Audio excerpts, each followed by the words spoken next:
Welcome to the Scientific Sense podcast, where we explore emerging ideas from science, policy, economics, and technology. My name is Gil Eapen.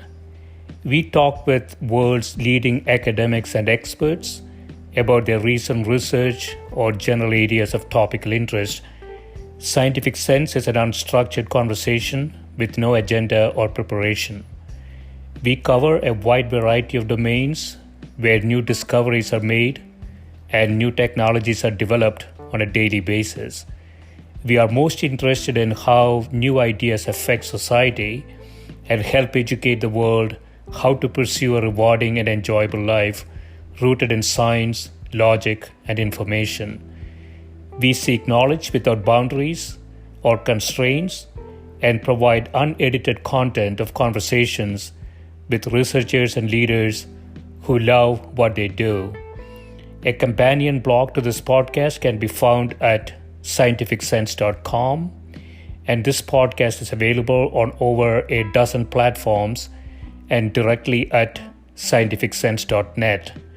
If you have suggestions for topics, guests, and other ideas, please send them to info@scientificsense.com, and I can be reached at gil@eapen.info. My guest today is Professor Pete Klenow, who is Professor of Economic Policy in School of Humanities and Sciences at Stanford University. He is also Senior Fellow, Stanford Institute for Economic Policy Research. Welcome, Pete. Thank you. Thanks for having me. Yeah, thanks for doing this. So I want to start with one of your papers from 2016 to sort of set the context for our larger conversation. And that paper is entitled Beyond GDP, Welfare Across Countries and Time. You say we propose a summary statistic for the economic well-being of people in a country. Our measure incorporates consumption, leisure, mortality, and inequality. First for a narrow set of countries using detailed microdata, and then more broadly using multi-country data sets. But one of the issues I see, Pete, when economists talk to the public, when we use terms like utility and welfare, sometimes those terms sound too technical, too abstract for people to really connect with. So you have a quantitative measure here to get to it. So more generally, what do you mean by welfare? Yeah, so we like to look at what people are willing to pay in terms of consumption that they sacrifice in order to, say, try to live longer or enjoy more leisure time. So utility is just our way of saying, what people are trying to get out of consumption, leisure, living a long life. But utils are meaningless. Like there's no units called utils that we care about. So that's why in this Beyond GDP paper, we convert everything into consumption equivalents, meaning like, how much sacrifice to consumption per year in percent would you be willing to endure in order to live another year of your life? And of course, it matters, what your quality of life would be in terms of health in that year. But so utils are kind of just a conceptual thing, like people are trying to enjoy some combined satisfaction from consumption, leisure, and living a long life, and broader things that economists find it harder to measure, things like the quality of our relationships and the quality of the natural environment. Those would be an even broader measure of welfare or utility. But we're always trying to convert things into units we can understand and measure, like consumption equivalents. That helps. Yeah. So those four factors, consumption, leisure, mortality, and inequality, when somebody considers those factors, there are some trade-off decisions there, right? Right. So people are constantly choosing, whether to take, a job that involves more hours but involves more pay.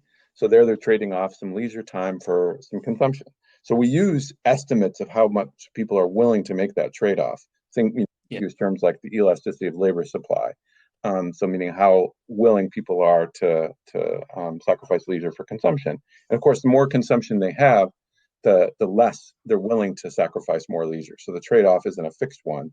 There's, if people have a bunch of wealth already and enjoy a high quality of life, they might not be as willing to work really long hours. So we really want to take into account evidence on how people make that trade-off, how much they need to be rewarded in terms of high wages, for example, to temporarily work more. So using estimates of things like temporarily high wage opportunities, how much longer will people work? That's critical for us thinking about how to measure the value of, say, declining leisure over time. So in the United States, leisure time is, depending on how you measure it, has declined. Market work has gone up, say, over recent decades. Converting that into consumption loss, we really need to know how people make that trade-off. So we use that kind of evidence to make the trade-off, to quantify the trade-off. Okay. And so at the country level, obviously that trade-off is a function of culture. It's a function of, sort of the objective function of the people, right? So they may have different values, I would imagine, for consumption leisure based on the country's culture. That's a tough one for economists to, grapple with. I mean, we tend to say people are people everywhere, and the kind of like fundamentals of preferences are the same everywhere. Kind of like we say the distribution of talent is the same, everywhere. But sociologists would certainly disagree with us and say there is something, known as culture that forms people's preferences and behaviors, social norms. I'm not a sociologist, so I can't advocate that as effectively as they can. But one of the things we're doing is we're saying, it's true people in France may enjoy leisure more than people in the United States. But what we're going to do is we're going to say, let's take a common yardstick. Let's say we'll take estimates from the United States about how much people are willing to trade off consumption and leisure. And then say, from the point of view of the person with those preferences, if they were living in France versus the United States, where would their consumption equivalent welfare be higher? So I give the France example because in terms of consumption, it looks like they have like 60% of the consumption of the United States. So it looks like they're worse off if they have the exact same preferences, even. But their leisure is higher, their life expectancy is higher, and there's less inequality. So average, welfare can be significantly higher. We estimate over 90% of the U.S. level, despite the fact that the measured market consumption is 40% lower than the United States. If we, to get to your question though, which is, what if people in France have enjoyed leisure more? Then the gap looks even smaller, and maybe welfare is even higher in France because they have a lot more leisure. They have hundreds of hours more leisure time per year per person. So if putting more weight on leisure, if they prefer that, they would look even better compared to the United States than this big increase that we've estimated, even using U.S. preferences. Okay. So in the paper, you're basically considering, like you say, a person is a person, and there are these three factors. So in the case of France, if I understand this correctly, Pete, their consumption is lower, a lot lower than the US, but their lifespan and inequality measures basically bring the welfare up. How far up does it come from 60% down from a consumption perspective? Yeah, like over 90% equivalent. And it's about 10 percentage points of that comes from having a couple years longer life expectancy. About 10% of that comes from having hundreds of hours a year more of leisure time per person. And the remaining 10%, the inequality, it's important for me to emphasize, the way we quantify it is not taking into account like interpersonal considerations, which may be there, which may be very valid, which is like maybe people don't like to live in an unequal society, just to be around poverty. They don't want to see people suffering. That would certainly be good if people had those preferences, but we're not incorporating those in this particular estimate. The estimate we have is to try to be broader than GDP, but it's not a perfect measure of welfare. So the inequality that we have in mind is actually, it's kind of Rawlsian, meaning the philosopher Rawls saying behind some veil, if you didn't know whether you're going to be poor or rich, the United States looks pretty unequal. So it's a riskier thing to be born into the United States where you don't know whether you're going to be rich or poor than in France, where the gap between the rich and the poor is smaller. So that extra risk they're facing in the United States, we estimate is lowering average happiness on the order of 10%. So that's where we get to, they start at 60% of US consumption, they vault to higher than 90%, taking into account these three factors. And France is likely a good proxy for most of the Western European countries, I would imagine. Yeah, exactly. So Scandinavia inequality is much lower throughout Western Europe. Life expectancy is higher than the United States, and hours worked are significantly lower in Western Europe than the United States. Exactly.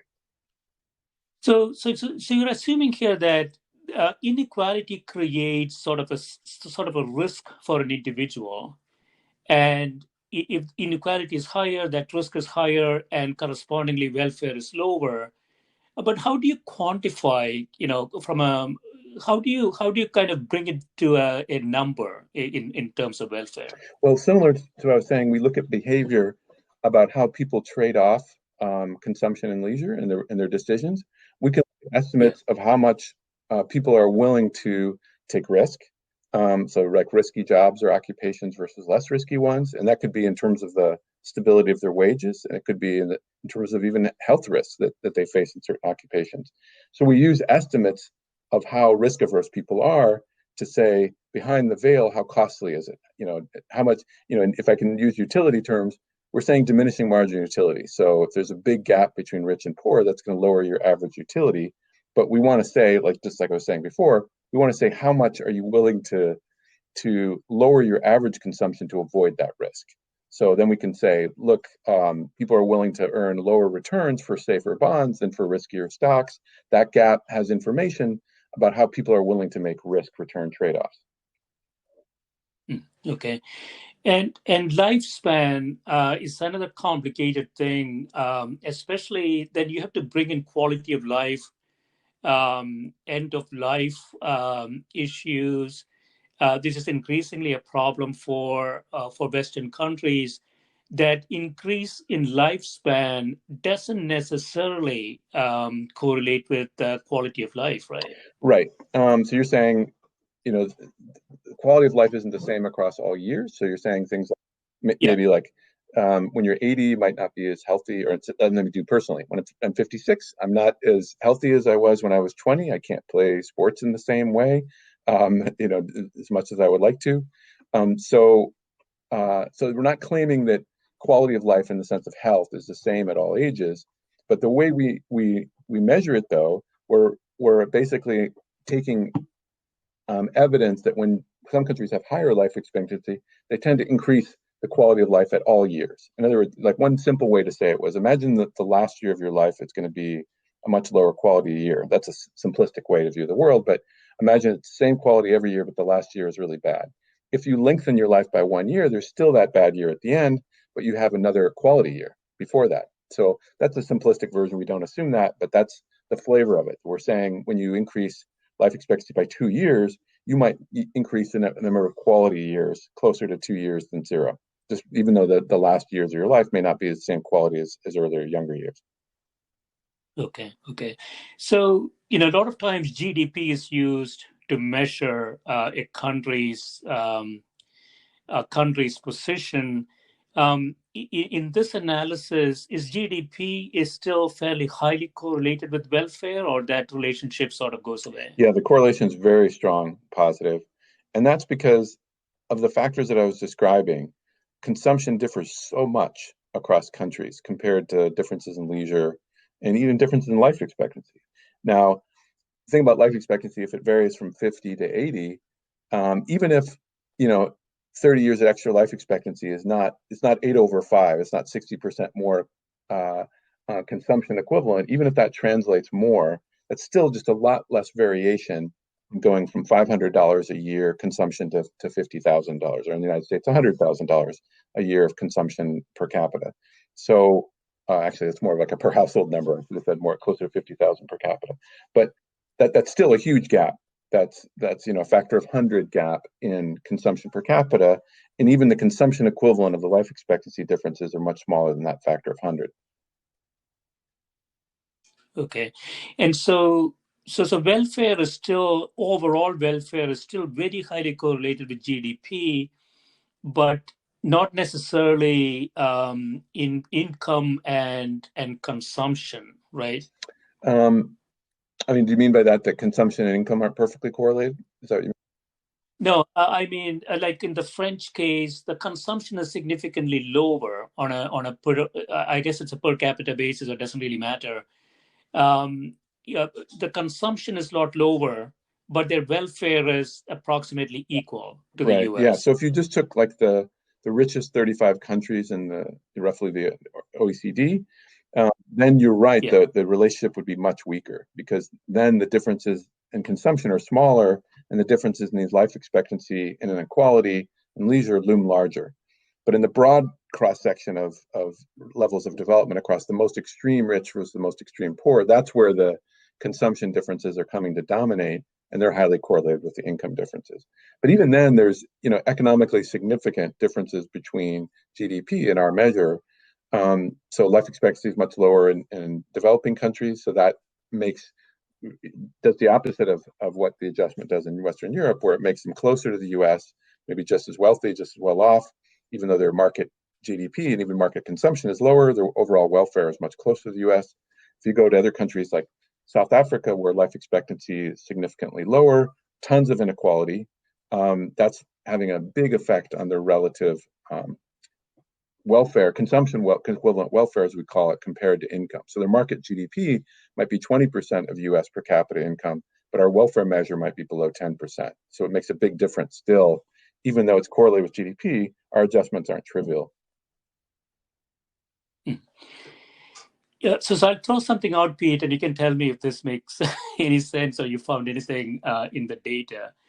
Um, so one way I might think about this is that when consumption is lower, perhaps inequality is lower, lifespan is higher, happiness in general is higher. Maybe the country is less stressed out for a variety of reasons. So those factors appear to have some relationships. In which case, we may find a group of countries with lower consumption compared to the U.S., but on parity with welfare. So sort of what you're finding, right? I mean, I guess, yeah, like comparing, countries in Western Europe that have a lot more leisure time. If that's what you mean by less stress, they're not working as hard. So then, yeah, Yeah, like you suggested, a country with high inequality in itself is a risky place for people to live in general, and that should have some relationship to stress. Um, but can we? Now, let me ask it differently. Can we equate welfare to happiness in some way? I mean, our notion of welfare is a subset of the things that we think contribute to happiness. I would say that happiness is a broader concept. So when people do surveys and ask about happiness, that's like a whole separate topic. Can we ask people about their level of happiness, and does that give us a reasonable metric for it? But I think those measures are broader than the measures we're looking at. So I wouldn't equate our four-factor, measure of welfare to all the factors that contribute to happiness, or even the most important ones, right? So uh, yeah, so I think it's a movement towards incorporating things that do matter without necessarily calculating everything that matters. And so what are the conclusions from this, Pete? So you looked at Western European countries, you looked at some developing countries, and they have different characteristics. So what's the general conclusions from the paper? The top two I would say is that one is there's more inequality in the world than just in GDP, because among the rich countries, they're doing even better because of the higher life expectancy than, say, developing countries, and they have less inequality. So the world levels of inequality look even bigger. If you look at growth rates, though, one thing that really stands out, really strikes us, is that you get a lot of growth from rising life expectancy. So we like to take Japan, where people kind of describe the period from 1900 to 2010 or even beyond as lost decades, where the growth rate of GDP was much lower, and therefore the progress in the standard of living had stagnated. But if you look at life expectancy, it rose in a non-trivial way by a couple of years over that time period. And once the quality of life is quite high, which it is in Japan, having by our measures of consumption and hours worked, and once you add years to a very high quality life, that's worth a lot. it's arguably worth more than just raising consumption 1% per year for a decade, is to raise life expectancy by 1 year over that decade, because you're already having a very high quality life. You'd love to have another year as opposed to having yet another TV or yet another car. It'd be great to have another year to enjoy the high standard of living you already enjoy. But we haven't really seen GDP growth in Japan, though, right? That's the contrast I'm saying, is that our broader welfare measure, Japan doesn't look like a growth disaster at all, because of the rise in life expectancy there has been so valuable. That's the equivalent of like adding 2 percentage points per year to their growth rate. And so if you measure welfare, you find a higher levels of welfare in Japan, and maybe a growth in welfare. And so that's one of the key lessons that we take from it, is that rising life expectancy is worth a lot. If we focus on GDP and just don't think about increasing the quantity of life, then we're taking too narrow an approach. And that's just one striking factor in the growth process, is saying, we should care a lot about research into health, avoiding things that reduce life expectancy, and also investing in things that raise life expectancy. We're putting a value on that and saying, look, it's quite high, the progress we've made in life expectancy, to the extent that it's leveled off, for example, in the US in the last 5 to 10 years. That's really bad news for welfare growth. So the fact that GDP growth has kind of held up, okay, since, maybe the last 10 years, the life expectancy data has been pretty discouraging. It stopped increasing for the first time in a long time. So I guess that's the pessimistic sign recently in the US, is that progress in life expectancy seems to have stopped for a while. Right.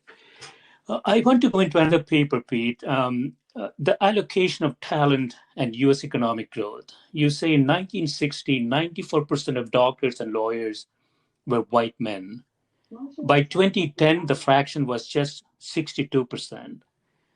Similar changes in other highly skilled occupations have occurred throughout the US economy during the last 50 years. So these numbers indicate an improvement, but we are still struggling with it, right? It's nowhere close to parity. That's right. So, if white males are 40% or less of the occupation, then the population, then it should be 40% of each occupation. Now, maybe not every single last one, in the sense of like, NBA players, might be men disproportionately, that, or 100%, that's fine. But once we're talking about high skilled occupations where, brawn is not really an issue, that's the occupations we're talking about. We're talking about lawyer and doctor, as you said, managers, scientists, and so on. So there, the distribution of talent, we assume in the paper, and we think, all the evidence we're aware of supports this, is the same by gender and by race. And then that means that any difference in outcome is a byproduct of misallocation of talent. So the analogy I like is from the Outliers book. I think it's an Outliers by Malcolm Gladwell, where he talks about there's being some bias in Canada, where people who are older for their grade, the people who are the oldest within their grade level, tend to be better at sports because they're older. And so they're disproportionately represented later on the national hockey team.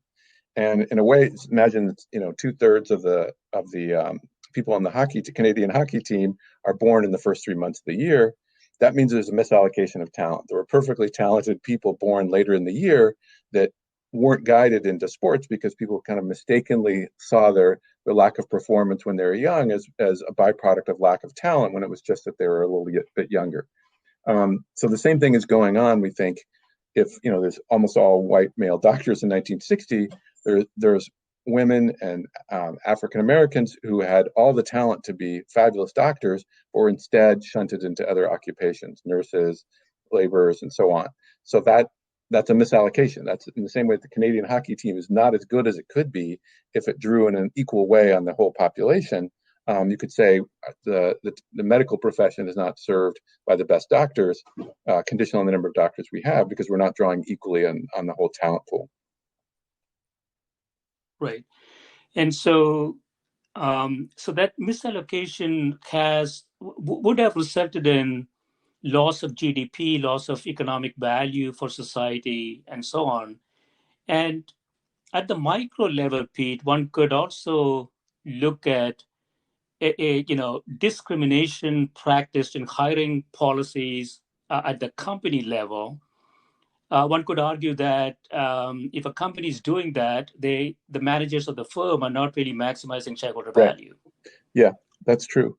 If they, and one way to say that would be if discrimination drives down wages of women and black women, white women, and black men, then for the same jobs, for the same quality of work, then there's opportunities for employers to hire workers who are cheaper and earn more profit. So it's classic argument of Gary Becker of that competition will reduce discrimination in that way.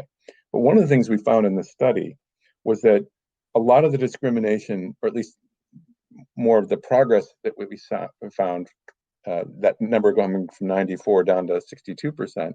So the declining discrimination we saw was more pre-labor market, was more equalizing to a greater extent opportunities before you even got to the labor market. So if people don't get access to equal investments in health and in education, if schools in predominantly black neighborhoods are not funded as well, if they're underfunded compared to schools in white-dominated neighborhoods, that can lead to underinvestment in human capital, which then means when they hit the labor market, the firms may not say, "Oh, I want to hire workers to the same degree in every occupation," because they have not even gotten the opportunity to go to med school or the opportunity to prepare for college that would get them into a good med school.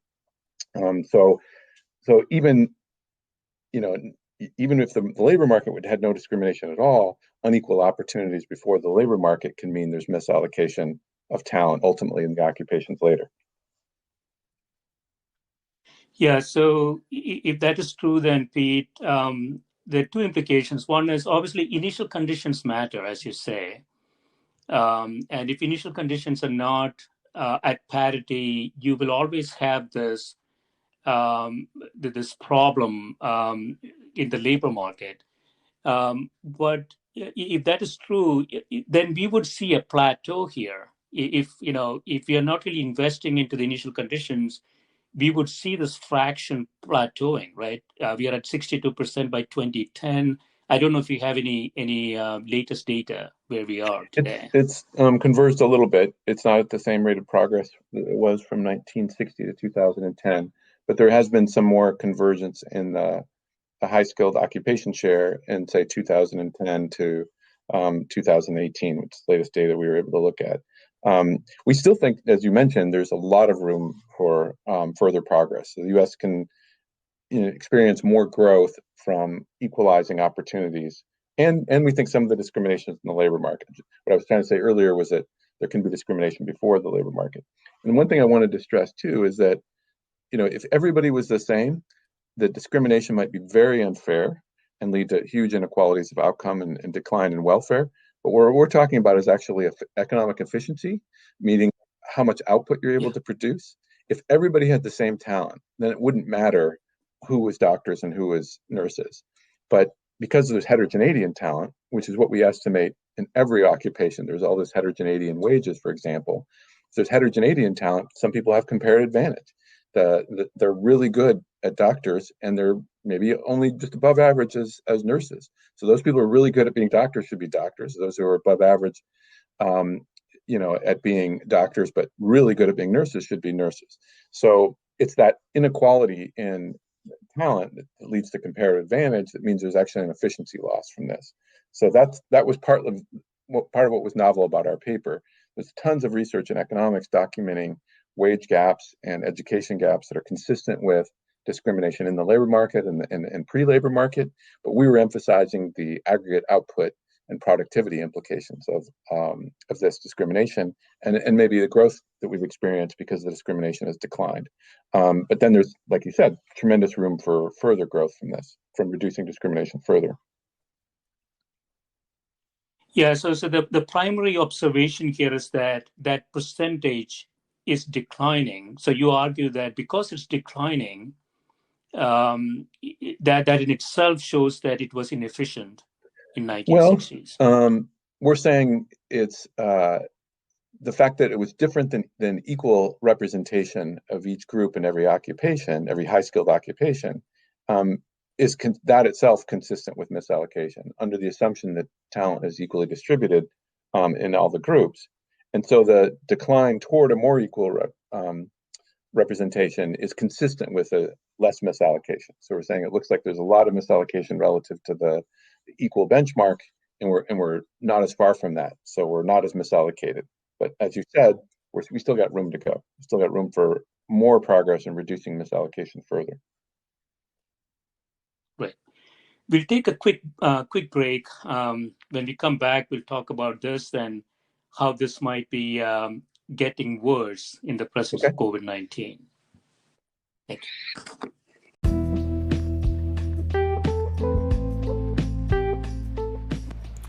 This is a Scientific Sense podcast providing unscripted conversations with leading academics and researchers on a variety of topics.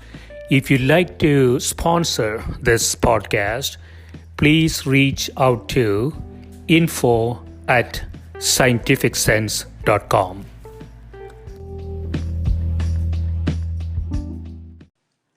So we are back. Pete, we were talking about welfare that may be driven by the factors that you consider, such as consumption, leisure, mortality, and inequality across countries and across time. And specific to the U.S., how race might have played a role in output. And again, you looked at data from 1960s to all the way to 2010. You have a very recent paper that came out this year entitled Race and Economic Well-Being in the United States. And sort of a combination of the two topics we discussed. You say we construct a measure of consumption equivalent welfare for Black and white Americans from 1984 through 2018.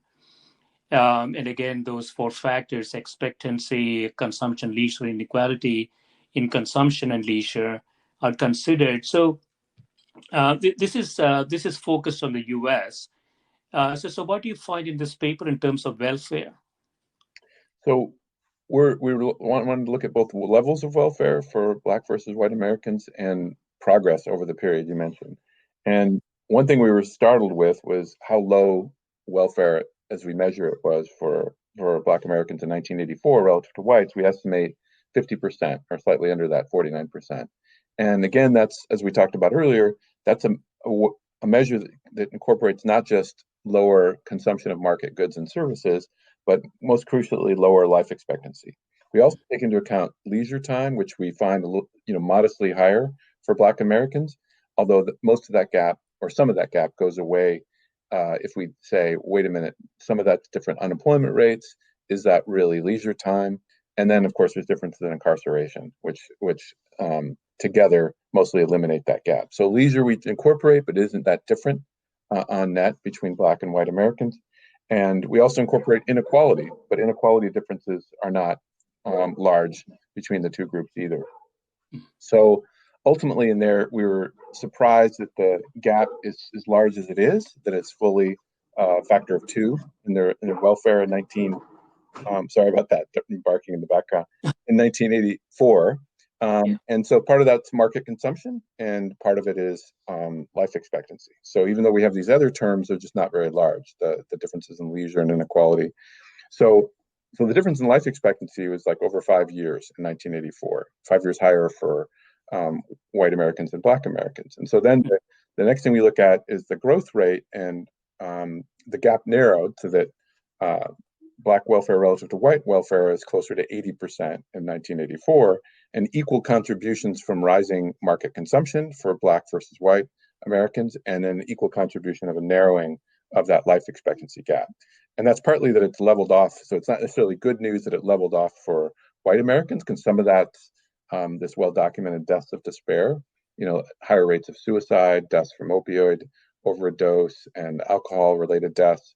So those have hit a lot of low education level white Americans and leveled off their life expectancy improvements, but there were significant improvements in Black life expectancy, so that the gap is a couple of years smaller than it used to be. And so we're estimating that's equivalent to something like a 10 percentage point move in their relative welfare in consumption equivalent terms. So combine that with the fact that their market consumption is also about 10 percentage points higher, and we get there, actually it's about more like 15 and 15, because we go from 49 to 79 over that. So it's like 15 percentage points from each of those components. That's the main thing we find in the paper. So the gap is still quite large, you say, but there has been progress. Doesn't it sort of go back to, from a policy perspective, again, the initial conditions seem to have a huge effect. Life expectancy, for example, my understanding is that Black Americans have a higher level of diseases such as hypertension and type 2 diabetes. Some of it could be equated to diet and stress. So I wondered, Pete, from a purely looking at how to change the system today, there are a set of policies you could think about, but to make it robust, to go beyond certain levels, it seems to me that the focus really has to be on how the initial conditions are set for everybody. Yeah, I think that's totally fair. And I think what we see as the value of quantifying this is that if one's thinking about investments in improving health and maybe prenatal health, maybe postnatal health, maybe school lunch nutrition, all kinds of different dimensions, you can think about investing in improving market outcomes that affect market consumption. It also might affect education, can feed back into health. There's all these different policies that governments can consider. And then rather than just say, well, here's the outcome in terms of wages or earnings, or here's the outcome in terms of life expectancy, to be able to actually think about these relative value in the same units. So we're just trying to say not only here's the progress that's been made and here's the progress that's yet to be made, but also emphasize how you trade off. If we can get big increases in life expectancy through early childhood investments, those may be really high return, taking into account the life expectancy, even if they don't yield very large gains in market earnings.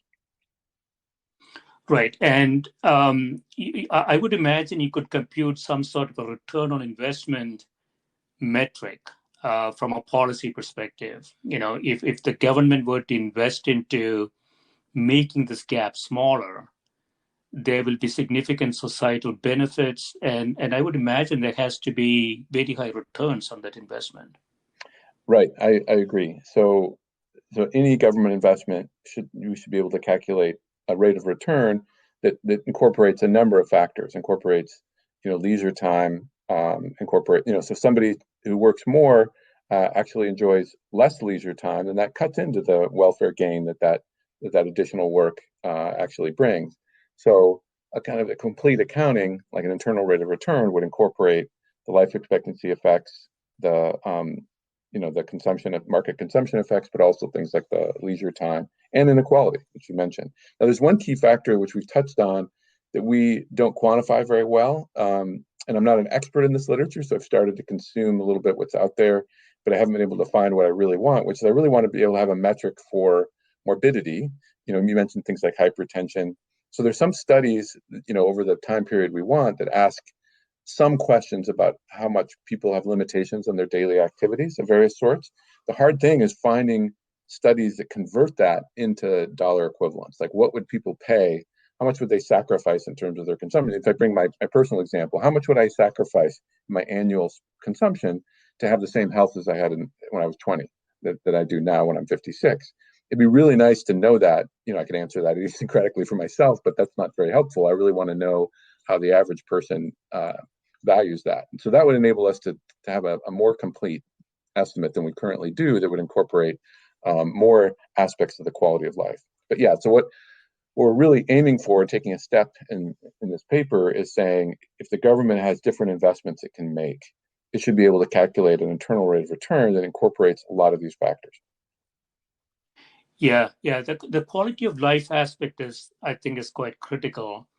And I don't think this is in the paper, Pete, but the healthcare aspects of this is, is hugely important from a return perspective again. So there are few disease states like hypertension, type 2 diabetes, that is a big chunk of the healthcare cost of the system. And these are related to nutrition, dietary habits, behavior, and so on. And so any investments that you make into that has very high return for society. But I don't think we have policies in place, that looks at it systematically. Yeah, I think you're touching on, if I understand you correctly, you're touching on one way in which people might not fully internalize the costs, say if it's in Medicare insurance, of their own health investments and their own health decisions on kind of future fiscal burden on the whole society. So that's one motive for why you'd want government investments to you know encourage people to make healthier decisions, or to even policies like taxing. I don't know how effective they are. We have to really study this case by case, but things like taxing certain unhealthy foods relative to healthy foods, or just making preventive care and education about health more easily accessible. Right, exactly. I want to go into one of your recent papers again, trading of consumption and COVID-19 deaths. I don't think this is published yet, but has it been published? Yes, we published it earlier this year. Yeah. Okay. And so this is sort of looking at the macro question, right? So you say this note develops a framework for thinking about the following question: what's the maximum amount of consumption that a utilitarian welfare function would be willing to trade off to avoid the deaths associated with COVID-19? And it's a very topical and relevant question. Half the country thinks one way, other half thinks the other way. So we clearly have diversity in opinions in this. So give a little bit of what's the data that you used and what you found. Yes. So just as you said, we really wanted to know, not that it was feasible, but we really wanted to know how much we'd be willing to sacrifice a year's worth of consumption to avoid, say, we use 0.8% of the population dying from COVID-19. And that was based on an estimate that, if over 1% might die who are exposed, but not everybody would be exposed and infected, because herd immunity would be reached at 70% or 75%. So we had a certain death rate of 0.8% for the whole population, and it wasn't uniform. It was important to us. This may sound ghoulish to non-economists, but this is how economists think all the time. It's not neutral to us, who dies, in the sense of, if somebody with 40 years of life expectancy dies, that's like losing 40 years of life. If somebody with 10 years of life expectancy dies, that's like you losing 10 remaining life years. So medical professionals talk about this all the time: quality adjusted life years. That's what we're talking about. We're saying, how many life years do you lose? So we take into account not only the overall mortality rate for the whole population, if we let it run loose completely, if we went to the herd immunity strategy, we say who would die, how many people would die, but also who would die. And so then we say, okay, these are how many life years we lose, and what is a life year worth? And that's obviously really hard to estimate as well, but we use people's behavior. We use how much people are willing to take, for example, higher wage jobs in exchange for something that involves more accident risk and more mortality risk in the job.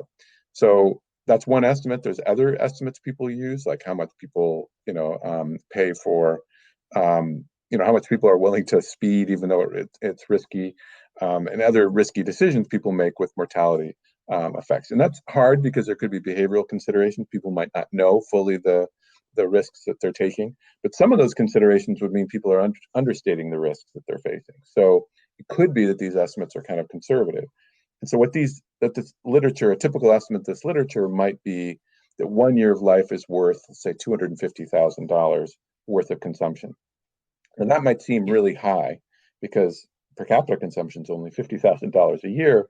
But keep in mind that people have all this leisure time, and that what people pay for consumption isn't what it's worth to them, right? This is like, if people are starving, they might be willing to work really hard to avoid starvation. So there might be a lot of surplus that the quality of life together, all we experience, might be worth a lot more than just the market consumption that we enjoy. So put all those things together, it's perfectly plausible that the value of life is the equivalent of $250,000. But the way to think about it is that people are willing to pay in the form of lower wages, lower consumption to have a safer job.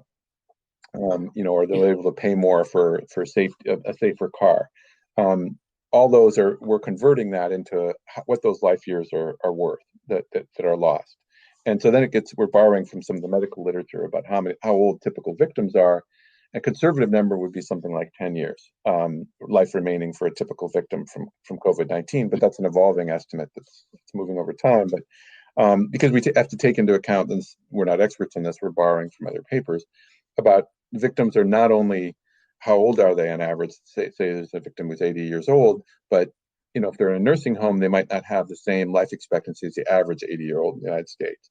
So that tends to shave, according to other people's estimates, a couple years off how much you'd expect an 80-year-old to have in remaining life. The average victim might only have 10 years, whereas the average 80-year-old might live, say, 12 years of life. So we put those estimates together of what a life year is worth. We go a little bit farther because we realize the more we sacrifice consumption to try to avoid these deaths, the more painful that is. And that's not even taking into account inequality. But I've given you kind of an introduction to how we try to come up with an aggregate number of how much we're willing to sacrifice. Yeah. And so you estimate, if I understand this correctly, Pete, you estimate 41%? Right. The 41% number is ignoring the fact that it gets more and more painful the more we sacrifice. When we take that into account, it's closer to like 28%. But yeah. Okay. And so 41% of consumption, 14.7, $15 trillion in consumption. So you say you get about $6 trillion. So approximately $6 trillion is what we are willing to trade off? Well, we should be. If we value these lives lost, life years lost, like people have typically done according to their behavior, then we should be willing to, if it prevents all these life year loss, sacrifice that much. And then, of course, this is kind of like the trade-off we'd be willing to make, and then policymakers need to think about what options are actually available. Like, how easy would it be to prevent half the deaths, all the deaths, third of the deaths, and so on, in terms of you can picture like a frontier of what's feasible, and then the government would figure out where it would like to be on that frontier. Right. Yeah. So if 250K holds as the lost value of human life per year, then these numbers, at the very least, is very large. Right. Many trillions of dollars. So from a policy perspective, we have to also understand this, that these types of events are, if preventable, the government should be investing very large amounts to prevent them, because the consequences of these are trillions of dollars. Exactly. Yeah. So right now it looks like GDP in this year may have fallen 5%. And a fuller analysis would take into account the fact that it's very unequal. Some people have had to slash their consumption and earnings much more than that. And in fact, people with lower earnings have tended to be hit much harder than people with higher earnings because of the contact exposure of their occupations. So even taking into account things like equality, say you had like a 10% decline, then you'd have to say, was this a good trade-off we've made so far? Has this been really unwise? So if we take that 0.8% mortality rate and multiply it, that's the average across the whole population. But again, it's very age dependent. If you think about that as meaning we would have lost 2.5 million or more lives, and we're closer to a tenth of that. So we've avoided 90% of the losses, maybe less because as time goes on, that number is increasing. Say we've avoided 80% of the deaths in the end in exchange for lowering GDP 10%, but maybe more because you think about relative to trend, we would have increased. So I was saying GDP decline, but we were on a growth path. So you could easily get to something like, we've spent 15% of GDP to avoid 80% of the deaths. That's been a really good investment. So maybe we should have done more along those lines, which is what you're saying. I think that there's big gains from avoiding these deaths. We're willing to sacrifice a lot. Right. And going back to a welfare framework, the COVID-19 shock would have increased inequality, would have reduced life expectancy. So there are multiple factors that are going to reduce the welfare, right? Right. Yeah. So it's just a bad shock in terms of, we're either enjoying, less life years, or we're enjoying less market consumption, or some combination. So we've taken a mix of those two. But I was saying, you know, compared to letting her rip, so that the economy doesn't suffer at all. If that meant that we had the full 0.8% mortality, that would have been much worse than what we've done so far. And of course, the policy trade-off is trying to figure out, is there ways to mitigate even further the loss in economic activity, while maximizing the life savings from it. Right. And so, in conclusion, Pete, given all of this, we talked about discrimination, we talked about things improving but potentially plateauing. We talked about welfare, the factors that might affect welfare.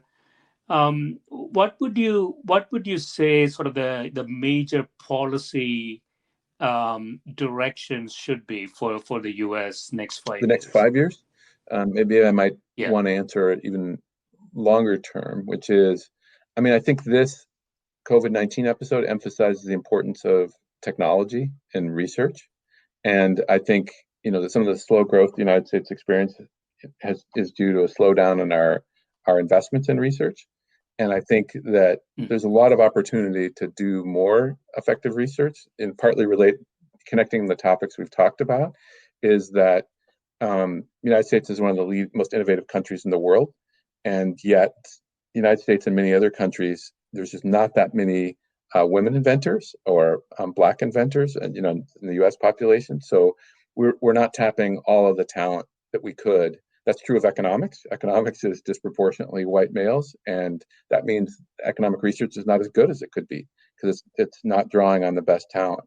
And so I think there's optimistically, if the world invests more in research in the United States and elsewhere. If you think about, often people frame the rise of China and India as a competitive threat to the United States, and to other countries.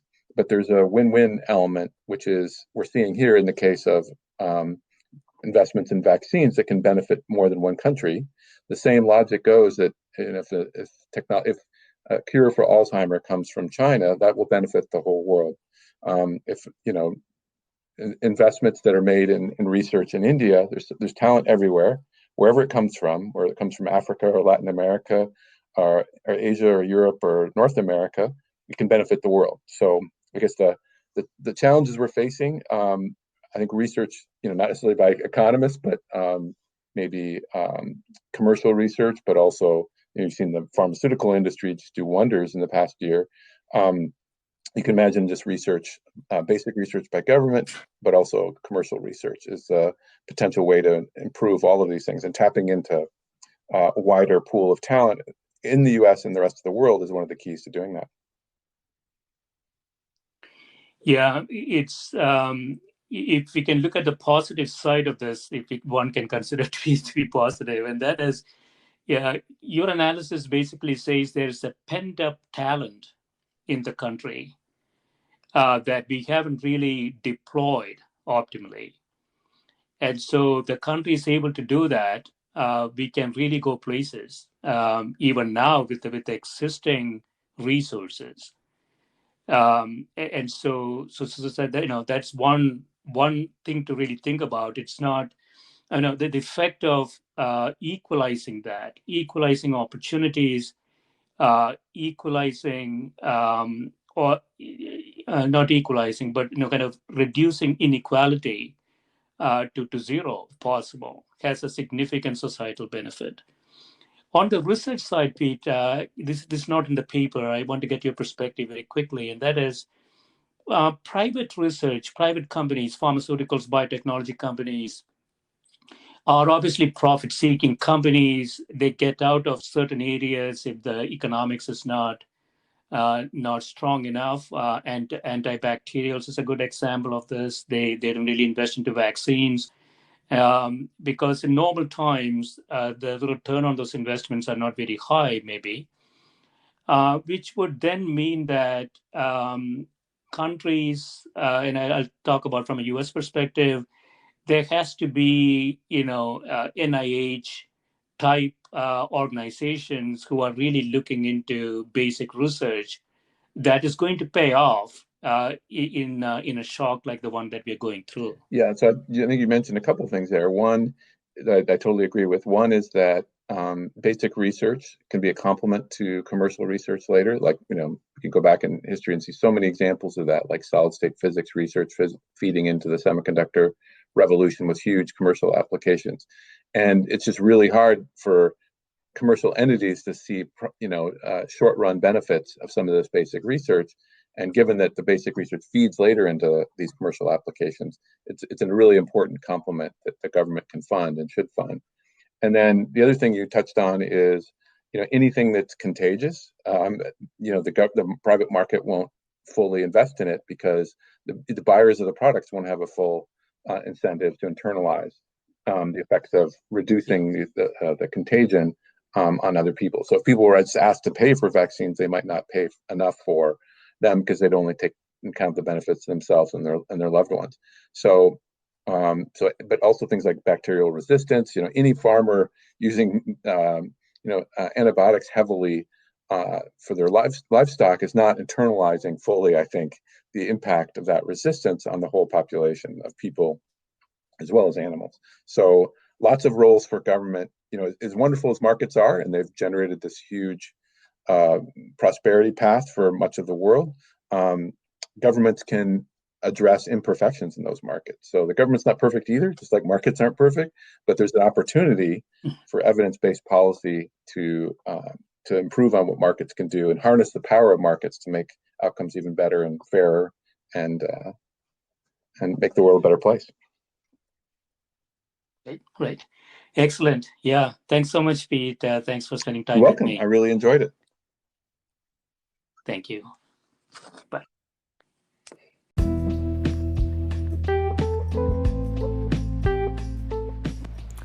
This is a Scientific Sense podcast providing unscripted conversations with leading academics and researchers on a variety of topics.